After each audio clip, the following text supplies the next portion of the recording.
শিৱসাগৰ জিলাৰ খেলুৱা উন্নয়ন খণ্ডৰ পশ্চিম বস্তি গাৰো মধ্য ইংৰাজী বিদ্যালয়ত আজি আমি উপস্থিত আছোঁ। প্ৰাগ নিউজ উপস্থিত আছোঁ। আচলতে এই বিদ্যালয়খন প্ৰকৃতাৰ্থত ক'বলৈ গ'লে অন্য যিসমূহ চৰকাৰী বিদ্যালয়তকৈও ব্যতিক্ৰমী। কাৰণ এটাই কথা, এই বিদ্যালয়খনত সম্পূৰ্ণ চৰকাৰীভাৱে অন্তঃগাঁথনিৰ সৈতে নিৰ্মাণ কৰি উলিয়াইছে আৰু ইতিমধ্যে ইয়াত এটা আইচলেশ্যন এটা চেণ্টাৰ প্ৰধান শিক্ষকৰ লগতে CRC যিজন শিক্ষক আৰু সহ শিক্ষকসকলে ইতিমধ্যেই এই আইচলেশ্যন চেণ্টাৰটো ইতিমধ্যে ইয়াতে শুভ উদ্বোধন কৰি উলিয়াইছে। আৰু যি সময়ত কৰোণা মহামাৰীয়ে সমগ্ৰ ৰাজ্যতে সন্ত্ৰাসৰ সৃষ্টি কৰিছে, ঠিক তেনে সময়তে বিদ্যালয়সমূহ কিছুদিনৰ পাছৰে পৰা খোলাৰ পাছৰে পৰা বহু ছাত্ৰ ছাত্ৰী কৰোণাত আক্ৰান্ত হ'বলগীয়া হৈছে। ঠিক তেনে এক সুন্দৰ এক পদক্ষেপ অসমৰ ভিতৰত প্ৰথম বুলি মই ক'ব লাগিব। কেমেৰা পাৰ্চনে সামগ্ৰিক দৃশ্য মই দেখাবলৈ অনুৰোধ কৰিছোঁ। এইটোৱে হৈছে যি পশ্চিম বস্তি জনজাতীয় যিখন মধ্য ইংৰাজী বিদ্যালয়ৰ যি আইচলেশ্যন চেণ্টাৰৰ আচলতে কোঠাটো ইতিমধ্যে খুব সুন্দৰকৈ সজাই পৰাই তেওঁলোকে ৰাখিছে। আৰু মোৰ সৈতে আছে এইখন বিদ্যালয়ৰ প্ৰধান শিক্ষক। তেওঁৰ পৰা মই কিছু কথা মই জানিবলৈ চেষ্টা কৰিম, কাৰণ এটা সময়ত কৰোণা মহামাৰীয়ে সন্ত্ৰাসৰ সৃষ্টি কৰিছে, ঠিক তেনে সময়ত বিদ্যালয়ো বন্ধ হৈছে। কি ক'ব গোটেই বিষয়টো? বিদ্যালয় কৰোণাৰ কাৰণে বন্ধ হৈছিল। ল'ৰা ছোৱালীবিলাক বিদ্যালয়ৰ প্ৰতি আকৰ্ষণটো কমি গৈছিল। আমি এই কৰোণা ভয়টো আছেই আমাৰ গাত, তথাপিতো আমি বিদ্যালয় চলাবলগীয়া হৈছে। বিদ্যালয়ত কিবা কাৰণত যদি ল'ৰা ছোৱালী অসুস্থ হয়, আমি ঘৰত খবৰ দিওঁ আৰু 108 বা ওচৰৰ কাৰোবাৰ গাড়ীখন মতা সময়লৈকে যাতে জিৰণি ল'ব পাৰে, বা বিভিন্ন কাৰণত দুৰ্ঘটনা হৈ কটা চিঙা বা এনেকুৱা অন্যান্য কাৰণত মূৰ আচন্দাই ধৰা গোলখোৱা কাৰণত কিবা যদি অসুবিধা হয়, তেওঁলোক কিছু সময় জিৰণি ল'বৰ কাৰণে আমি এটা ইয়াত আইচলেশ্যন ৰুম ঠিক কৰিলোঁ। এখন বিচনা আৰু কিছুমান প্ৰাথমিক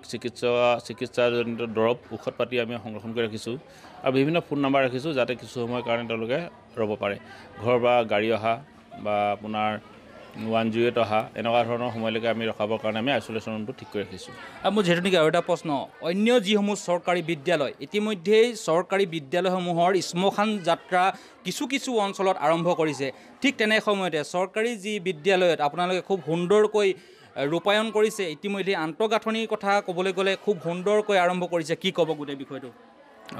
আমি আমাৰ বিদ্যালয়খন সকলোবিলাক চৰকাৰী অনুদান যাতে সৎ ব্যৱহাৰ হয়, এপইচাও যাতে মানে অসৎ নহয়, আমি তেনে এটা উদ্দেশ্য ৰাখি মই 2015 চনৰ পৰা প্ৰধান শিক্ষকৰ দায়িত্বত আছোঁ। তেতিয়াৰ পৰা কামবিলাক আমি সৎ ব্যৱহাৰ কৰিবলৈ চেষ্টা কৰিছোঁ আৰু শিক্ষক শিক্ষয়িত্ৰীক যিবিলাক বস্তু প্ৰয়োজন হয় মানে সকলোবিলাক বস্তু যোগাৰ দি বিদ্যালয়ত আমি যিমানখিনি ৰং বেঞ্চ ডেস্ক বনোৱা বা আপোনাৰ বহা বিভিন্ন আসন বা মাইক বা আপোনাৰ সিহঁতৰ নাচ গান কৰিবৰ কাৰণে এটা মঞ্চ যিখিনি প্ৰয়োজন হয়, সেইখিনি আমি চৰকাৰী যিখিনি সাহাৰ্য সেই সৎ ব্যৱহাৰটো কৰিছোঁৱেই। আৰু ব্যক্তিগতভাৱেও আমি কিছু টকা খৰচ কৰি বিদ্যালয়খন আমি জাকত জিলিকা কৰিবৰ কাৰণে অপ্ৰাণ চেষ্টা অব্যাহত ৰাখিছোঁ। যিহেতু নেকি শিৱসাগৰ জিলাৰ এটা ভিতৰুৱা অঞ্চল আৰু ভিতৰুৱা অঞ্চলতে এই যিখন আপোনালোকৰ বিদ্যালয়খন অৱস্থিত, কিন্তু বৰ্তমান দেখিছোঁ এই যি স্থানত আপোনালোকে বিদ্যালয়খন আছে, ইতিমধ্যে বিদ্যালয়খনৰ যিসমূহ ষ্ট্ৰাকচাৰ ইয়াৰ সুন্দৰকৈ আপোনালোকে সজাই পৰাই তুলিছে, কেনেধৰণে সম্ভৱ হৈছে? হয়, শিৱসাগৰ জিলাৰ পশ্চিম বস্তি গাৰো গাঁও এখন অতি ভিতৰুৱা আৰু অৰ্থনৈতিকভাৱে হওক, সামাজিকভাৱে হওক, শৈক্ষিক দিশতে হওক সঁচাকৈ অনগ্ৰসৰ। ইয়াৰ মানুহখিনি জনজাতি মানুহ, এওঁলোকৰ ইয়াত শিক্ষা দীক্ষা অন্য ঠাইতকৈ অলপমান পিছপৰা। আমি তেনেকুৱা এখন ঠাইত শিক্ষা প্ৰদান কৰিবলৈ পাই আমি নিজকে ধন্য মানিছোঁ। এওঁলোকক যাতে আমি আগবঢ়াই লৈ যাব পাৰোঁ আৰু তেওঁলোকে যাতে শিক্ষাৰ প্ৰতি আগ্ৰহ হয় কৰিছোঁ আমাৰ শিক্ষা প্ৰদান কৰিবৰ কাৰণে। হয়, নিশ্চয়কৈ ক'ব লাগিব, কাৰণ এইখন যি বিদ্যালয়খনত প্ৰকৃততে অন্তঃগাঁথনিৰ ক্ষেত্ৰত আচলতে যিসমূহ শিক্ষাৰ বাবে যি প্ৰযোজ্য সামগ্ৰী সকলো ইতিমধ্যে উপলব্ধ হৈছে। মই পুনৰ কেমেৰা পাৰ্চনক এটা দৃশ্য মই দেখাবলৈ অনুৰোধ কৰিছোঁ। ইতিমধ্যে এই বিদ্যালয়খনৰ যিসমূহ আন্তঃগাঁথনিৰ ক্ষেত্ৰত খুব সুন্দৰকৈ তেওঁলোকে যি খেলুৱা শিক্ষা খণ্ডৰ অধীনস্থ পশ্চিম বস্তি যি মধ্য ইংৰাজী বিদ্যালয়ত ইতিমধ্যে ইয়াত দেখিছে শাকনিবাৰীৰ লগতে খুব সুন্দৰকৈ বিদ্যালয়খন তেওঁলোকে নিৰ্মাণ কৰি উলিয়াইছে। খুব সুন্দৰকৈ সাজিছে এইখন বিদ্যালয়। আৰু মই পুনৰ কৈছোঁ, এই বিদ্যালয়খনৰ প্ৰধান শিক্ষক আৰু সহকাৰী শিক্ষকৰ উদ্যোগত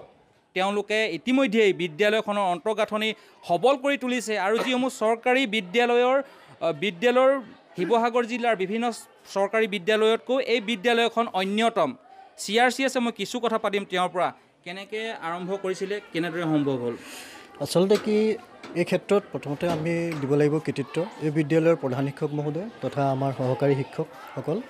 আৰু ইয়াত মূল কথা হৈছে চৰকাৰী অনুদানৰ এটা সঠিক ৰূপায়ণ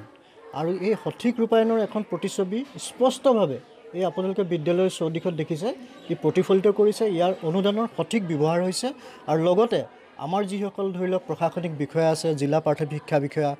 আমাৰ খণ্ড প্ৰাথমিক শিক্ষা বিষয়া মহোদয় তথা আমাৰ এছএছৰ যিমান কৰ্মকৰ্তা আছে ইয়াত আহে তেখেতলোকে চাই আৰু তেখেতলোকে আমাক দিহা পৰামৰ্শ দিয়ে আৰু সেইটো মতে আমি নীতিগতভাৱে আমি কামখিনি কৰি গৈ আছোঁ আৰু মানে বিদ্যালয়খনলৈ আহি মোৰ ভাল লাগে মোৰ ঘৰ ইয়াৰ পৰা যথেষ্ট দূৰ প্ৰায় মই 30 কিলোমিটাৰ ৰেডিয়াছৰ দূৰত্বৰ পৰা আহোঁ আৰু আহি পিনি মই যেতিয়া ইয়াত বহোঁ এনেকুৱা এটা পৰিৱেশ যেতিয়া দেখোঁ মোৰ এটা আত্মসন্তুষ্টি লাভ কৰে আৰু মই আশা কৰোঁ যে সমগ্ৰ শিৱসাগৰ জিলাতে ইয়াতকৈ উন্নত মানৰ যাতে বিদ্যালয় হওক আৰু সকলোৱে যাতে ব্যক্তিগত খণ্ড বিদ্যালয় বাদ দি পিনি আমাৰ এই চৰকাৰী বিদ্যালয়বিলাকলৈ আহক আৰু ইয়াৰ তেনেকুৱা এটা পৰিৱেশ সৃষ্টি কৰিব হ'লে আমি এনেকুৱা এটা পৰিৱেশ বিদ্যালয়ত আমি নিজেই বনাই ল'ব লাগিব আমাৰ দূৰৰ পৰা এতিয়া এই বিদ্যালয়লৈ 3জনমান শিক্ষক আহিছে আৰু তেখেতলোকেও নিশ্চয় ইয়াত থাকি ভাল অনুভৱ কৰিছে বুলি মই পাঠদান কৰি আছে আৰু আশা কৰোঁ অনাগত দিনত আমি বিদ্যালয়খন অসমৰ ভিতৰতে নহয় সমগ্ৰ ভাৰতবৰ্ষৰ ভিতৰত এখন ভাল বিদ্যালয় হিচাপে প্ৰতিষ্ঠা কৰিব পাৰিম হয় নিশ্চয়কৈ আৰু এগৰাকী আছে সহশিক্ষক মই তেওঁৰ পৰা মই কিছু কথা পাতিম কাৰণ তেওঁ এই যি বিদ্যালয়খনত পাঠদান দি আছে ছাত্ৰ ছাত্ৰীসকলক আৰু তেওঁৰ পৰা কিছু মন্তব্য ল'ম আপুনি যিহেতু নেকি দূৰৰ পৰা আহিছে ইয়াতে পাইছে কেনে অনুভৱ হৈছে বিদ্যালয়খন দেখি মই যোৱা জুলাই মাহৰ 3 তাৰিখে ইয়াত যোগদান কৰিছোঁ প্ৰথম স্কুলত আহিয়ে যিটো অনুভৱ হৈছিল সেইটোতো মই বৰ্ণনা কৰিব নোৱাৰোঁ আপোনালোকে দেখিছে গোটেইখিনি পৰিৱেশটো প্ৰথম কথাটো হ'ল বৰ্তমান সময়ত চৰকাৰী স্কুল বুলি ক'লে মানুহৰ অভিভাৱকসকল বা আমাৰ যিবিলাক গাৰ্জেন আছে মাক দেউতাক তেওঁলোকে খুবেই অৱহেলা কৰে চৰকাৰী স্কুলত ল'ৰা ছোৱালীক তেওঁলোকে পঠাব নোখোজে সেইকাৰণে পশ্চিম বস্তি মধ্য ইংৰাজী বিদ্যালয় আমাৰ সেই অভিভাৱকসকল বা সেই গাৰ্জেনবিলাকৰ কাৰণে এটি আদৰ্শ হওক যে তেওঁলোকে ব্যক্তিগত খণ্ডৰ বিদ্যালয় পঠিওৱাৰ পৰিৱৰ্তে আমাৰ পশ্চিম বস্তি মধ্য ইংৰাজী বিদ্যালয়ৰ দৰে যিমানবোৰ বিদ্যালয় আছে তেনেকুৱা বিদ্যালয়ত যদি তেওঁলোকে তেওঁলোকৰ ছাত্ৰ ছাত্ৰীক পঢ়ুৱায় ব্যক্তিগত খণ্ডৰ বিদ্যালয়তকৈ আমাৰ এনেকুৱা বিদ্যালয়বোৰ কোনো গুণেই কম নহয় সকলো ক্ষেত্ৰতে প্ৰথম কথা ক'বলৈ গ'লে ব্যক্তিগত খণ্ডৰ আমাৰ বিদ্যালয়বোৰত তেওঁলোকে যাব এইকাৰণে বিচাৰে যে প্ৰথম কথা আন্তঃগাঁথনিৰ কথা কিন্তু আপোনালোকে গম পাইছে আমাৰ পশ্চিম বস্তি মধ্য ইংৰাজী বিদ্যালয় আন্তঃগাঁথনি কোনো ব্যক্তিগত খণ্ডৰ বিদ্যালয়তকৈ কোনো গুণে কম নহয় আৰু এই কামটো সুচাৰুৰূপে কৰাত আমাৰ প্ৰধান শিক্ষক মাননীয় ৰবীন ফুকন ডাঙৰীয়া আৰু আমাৰ CRCC মহোদয় আলি ডাঙৰীয়া এওঁলোকৰ সদিচ্ছা মহৎ উদ্দেশ্য সদিচ্ছা আৰু চৰকাৰী যিখিনি আঁচনি ধন সেইখিনি সফলৰূপে ৰূপায়ণ কৰাৰ ফলত আপোনালোকে আজি ইমান ভিতৰুৱা অঞ্চল স্বত্তেও ইমান এখন সৰ্বাংগ সুন্দৰ এখন বিদ্যালয় আপোনালোকে দেখাব পাৰিছে বা দেখিছে হয় নিশ্চয়কৈ ক'ব লাগিব যিহেতু নেকি শিৱসাগৰ জিলাৰ যি খেলুৱা উন্নয়ন খণ্ডৰ অন্তৰ্গত এই যি বিদ্যালয়খন পশ্চিম বস্তি মধ্য ইংৰাজী বিদ্যালয়খনত ইতিমধ্যেই তেওঁলোকে এক সুন্দৰকৈ আন্তঃগাঁথনিয়েই হওক বা স্কুলখনৰ যিসমূহ স্কুলত